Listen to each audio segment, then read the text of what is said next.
नमस्कार, फाइटर समाचार में आपका स्वागत है। पेश आज 15 जनवरी सुबह 6 बजे राजस्थान की खास खबरें।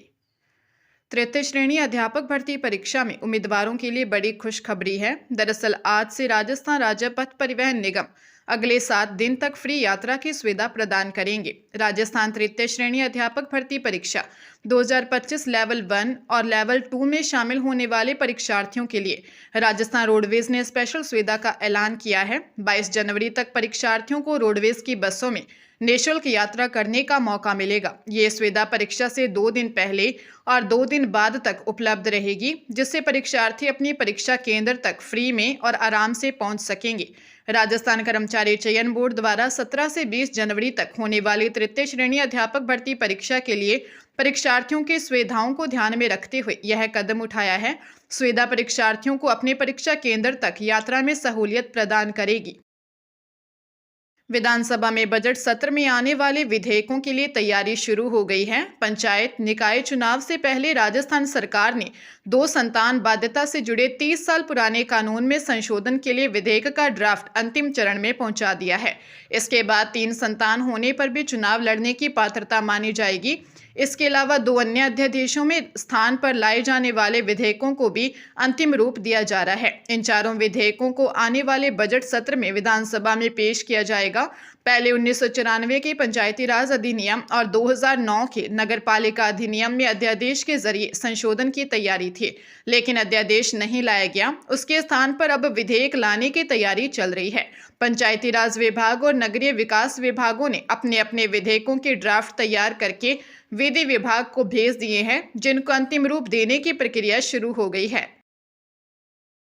कोटा में शिक्षा व पंचायती राज मंत्री मदन दिलावर ने कांग्रेस प्रदेश अध्यक्ष व पूर्व शिक्षा मंत्री गोविंद सिंह डोटासरा पर जमकर हमला बोला है। दिलावर ने बयान जारी कर डोटासरा को सबसे भ्रष्ट और निष्कृष्ट नेता बताया। उन्होंने कहा कि डोटासरा उनके अच्छे मित्र हैं, लेकिन बेशर्म और महा बेईमान हैं। उन्होंने रामगंज मंडी क्षेत्र का दौरा किया। यहाँ रीको औद्योगिक क्षेत्र स्थित फतेहपुर में 23 से 25 जनवरी तक पंडित धीरेन्द्र शास्त्री की कथा होगी। दिलावर ने कहा कि मैंने डोटासरा का ट्वीट पढ़ा, वीडियो भी देखा, जिसमें उन्होंने आरोप लगाया कि मदन दिलावर पैसा लेता है और बीजेपी का पूर्व जिला अध्यक्ष यह कह रहे थे कि बिना पैसा काम नहीं होता। उन्होंने कहा कि डोटासरा कितनी बेशर्मी से अपनी बात कह रही हैं। उल्टा चोर कोतवाल को डांटे। रिश्वतखोरी और भ्रष्टाचार ये संस्कार कांग्रेस की हैं। 1.5 करोड़ रुपए लेकर प्रदेश अध्यक्ष के नाते आपने आरपीएससी के मेंबर कैसे बनाए?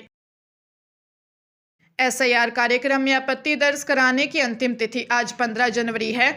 अब इस मामले में एक बार फिर प्रदेश कांग्रेस अध्यक्ष गोविंद सिंह डोटासरा ने कांग्रेस समर्थित वोट काटे जाने का बड़ा आरोप लगाते हुए राजस्थान की सियासत को गरमा दिया है। इनका कहना है कि राजस्थान की हर विधानसभा क्षेत्र में कांग्रेस समर्थित 4 से 5 हजार वोट काटे जा रहे हैं और वो जल्दी ही इस मामले का बड़ा खुलासा भी करेंगे। उन्होंने अपने सोशल मीडिया प्लेटफॉर्म एक्स पर पोस्ट करते हुए लिखा कि राजस्थान में बड़े पैमाने पर वोट चोरी और लोकतंत्र की लूट की जा रही है। ये कोई साधारण राजनीतिक साजिश और एक राज्य का मामला नहीं है, ये लोकतांत्रिक व्यवस्था पर सीधा हमला है। बेहद चिंताजनक और अति गंभीर जानकारी सामने आई है कि कांग्रेस के वोट काटने के उद्देश्य से मोदी सरकार और भाजपा शीर्ष स्तर पर योजनाबद्ध षड्यंत्र रचा गया है। राजस्थान में सरकारी हॉस्पिटल में आने वाले मरीजों को सरकार फ्री दवाइयां दे रही है। इसके बावजूद कई डॉक्टर कमीशन के कारण अनिवार्य दवा सूची से हटके दूसरे ब्रांड की दवाइयां मरीजों को लिख रहे हैं। ऐसे डॉक्टरों को स्वास्थ्य विभाग ने चेतावनी नोटिस जारी किया है। साथ ही सख्त हिदायत दी कि अगर इन निर्देशों के बाद भी कोई बाहरी दवा लिखता है तो उसकी सूचना शिकायत निदेशालय में आती है तो उसके खिलाफ राजस्थान सेवा नियम 1958 के तहत कार्रवाई की जाएगी। स्वास्थ्य विभाग के निदेशक रवि प्रकाश शर्मा द्वारा जारी आदेशों में बताया गया है कि योजना के तहत सभी राजकीय हॉस्पिटल में फ्री उपलब्ध करवा रही है। अगर किसी हॉस्पिटल में फ्री दवा के स्टॉक में अगर दवाइयां खत्म हो गई तो उनको स्थानीय स्तर पर हॉस्पिटल प्रशासन खरीद करके मरीजों को फ्री उपलब्ध करवा रहा है। लेकिन संज्ञान में ये आ रहा है कि इतना सब होने के बावजूद कई जिलों में सरकारी हॉस्पिटल्स में कार्यरत डॉक्टर वहां आने वाले मरीजों को बाहर की दवाइयां लिख रहे हैं। चित्तौड़गढ़ के सुरजना गांव में सेंट्रल ब्यूरो ऑफ नारकोटिक्स ने बड़ी कार्रवाई करते हुए सुनसान मकान में चल रही अवैध ड्रग्स लैब का भंडाफोड़ किया। छापेमारी में टीम ने भारी मात्रा में सिंथेटिक ड्रग्स और उसे बनाने के उपकरण बरामद किए हैं। टीम ने मौके से 107 ग्राम एमडी पाउडर, लगभग 4 किलो एमडी क्रूड और 1 किलो 826 ग्राम एल्प्राजोलम पाउडर बरामद किया। कुल मिलाकर करीब 5.9 किलोग्राम नशीला पदार्थ जब्त किया है। ड्रग्स बनाने में इस्तेमाल होने वाला 200 किलो कच्चा केमिकल और हाईटेक मशीनें भी बरामद की गई। जिला अफीम अधिकारी आर.के. मीणा ने बताया कि मौके से मंदसौर मध्य प्रदेश निवासी सोनू सिंह उर्फ अकबर को गिरफ्तार किया है। पूछताछ में सामने आया कि वह अपने एक साथी के साथ मिलकर यहां मैफ्रिड्रोन तैयार कर रहा था। पुलिस अब इस नेटवर्क की गहराई से जांच कर रही है। पंजाबी सिंगर सिद्धू मूसेवाला के हॉलोग्राम शो की तैयारियां जोरों पर हैं। इसी साल उनके शो आने की घोषणा की गई है। इटली के कलाकार इस शो को तैयार कर रहे हैं। पिता बलकौर सिंह सिद्धू ने इस शो की तैयारियों को लेकर स्टेज का पहला फोटो जारी किया है। उन्होंने इसे अपने इंस्टा अकाउंट पर शेयर किया। वे इससे पहले भी इटली में शो की तैयारियां देखने के लिए पहुंचे थे। बलकौर सिंह सिद्धू बेटे के निधन के बाद भी लगातार उनकी सॉन्ग रिलीज कर रहे हैं। बरोटा सॉन्ग की रिलीज के वक्त ही सिद्धू के हॉलोग्राम शो को लेकर चर्चा उठी थी। बलकौर सिंह ने बताया कि सिद्धू का 2026 वर्ल्ड टूर होगा। इसका नाम साइन टू गॉड रखा गया है। बलकौर सिंह सिद्धू ने अपने इंस्टा पर स्टेज का जो फोटो रिवील किया है, उसने सिद्धू मूसेवाला अपने सिग्नेचर स्टाइल में खड़ा नजर आ रहा है। बैक साइड में सिद्धू की लुक दिखाई गई है।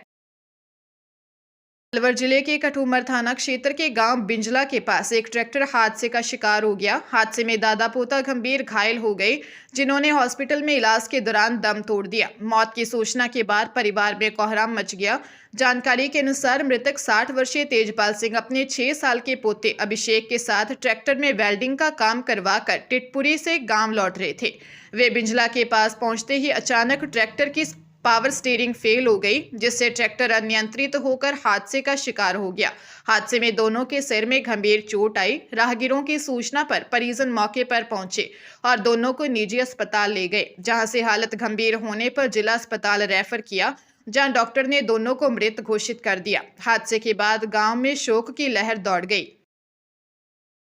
शहरी क्षेत्र में स्थित कृषि भूमि पर आवासीय दर से स्टाम्प ड्यूटी वसूली से जुड़े मामले में हाईकोर्ट की जयपुर खंडपीठ ने प्रमुख वित्त सचिव, आईजी स्टाम्प व कोटा उप पंजीयक से जवाब देने के लिए कहा है। एक्टिंग सीजेएसपी शर्मा व जस्टिस संगीता शर्मा की खंडपीठ ने यह आदेश दुर्गा शंकर की याचिका पर दिया। अधिवक्ता सिद्धार्थ बापना ने बताया कि प्रार्थी की कोटा में कृषि भूमि है और राजस्व रिकॉर्ड में भी यह कृषि भूमि ही है। सरकार भी इस जमीन पर कृषि दर से ही राजस्व की वसूली करती है।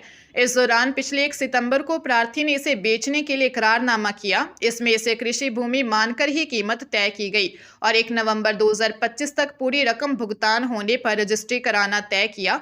लेकिन अक्टूबर में राज्य सरकार ने एक अधिसूचना जारी कर कृषि भूमि की सीमा 1000 वर्ग मीटर से बढ़ाकर 2000 वर्ग मीटर कर दी। साथ ही इसे स्टाम्प ड्यूटी के लिए आवासीय भूमि के समान मान लिया। हरियाणा के सोनीपत में मल्ला माजरा लूट मर्डर केस को सुलझाते हुए पुलिस ने मुठभेड़ के बाद 3 आरोपियों को गिरफ्तार किया है। इनमें से 2 बदमाशों शेखर निवासी नाहरा और सफीक निवासी दिल्ली के पैरों में गोली लगी और तीसरे साथी शाहनवाज उर्फ सद्दाम को मौके पर ही पकड़ लिया। वारदात का मास्टरमाइंड मृतक साहिल का करीबी दोस्त शेखर है। शेखर पेशे से सुनार है और उसने ही साहिल की शादी के सोने के आभूषण तैयार किए थे। उसे पता था कि साहिल के घर में कितना सोना रखा है। 12 लाख रुपए का कर्ज उतारने के लिए उसने अपने साथियों के साथ मिलकर लूट की योजना बनाई। 7 जनवरी की रात आरोपियों ने घर में घुसकर साहिल की मां को बंधक बना लिया। जब 35 वर्षीय साहिल ने विरोध किया तो साहिल की हत्या कर दी। एंटी गैंगस्टर यूनिट को सूचना मिली थी कि आरोपी खेड़ी मनाजात माजरा रोड के पास छिपे हैं। घेराबंदी के दौरान बदमाशों ने पुलिस टीम पर फायरिंग कर दी थी। राजस्थान लोक सेवा आयोग की ओर से कौशल नियोजन एवं उद्यमिता विभाग में वाइस प्रिंसिपल सुपरिटेंडेंट आईटीआई भर्ती में 222 अभ्यर्थियों को पात्रता जांच के लिए अस्थायी रूप से सम्मिलित किया गया है। आयोग ने 10% से ज्यादा प्रश्नों में 5 विकल्पों में से कोई भी विकल्प नहीं भरने के कारण 15 अभ्यर्थियों को परीक्षा के लिए अयोग्य घोषित किया। विस्तृत सूचना आयोग की वेबसाइट पर उपलब्ध है। सचिव रामनिवास मेहता ने बताया कि यह सूची चयन प्रक्रिया में भाग लेने वाले अभ्यर्थियों की अभ्यर्थीता सुनिश्चित करने के क्रम में केवल दस्तावेज सत्यापन के उद्देश्य से है। यह साक्षात्कार के लिए सफल अभ्यर्थियों की सूची नहीं है। साक्षात्कार के लिए अंतिम रूप से सफल अभ्यर्थियों की सूची दस्तावेज सत्यापन के पश्चात उक्त पद हेतु वांछित योग्यता अनुसार पात्र पाए गए अभ्यर्थियों में से जारी की जाएगी।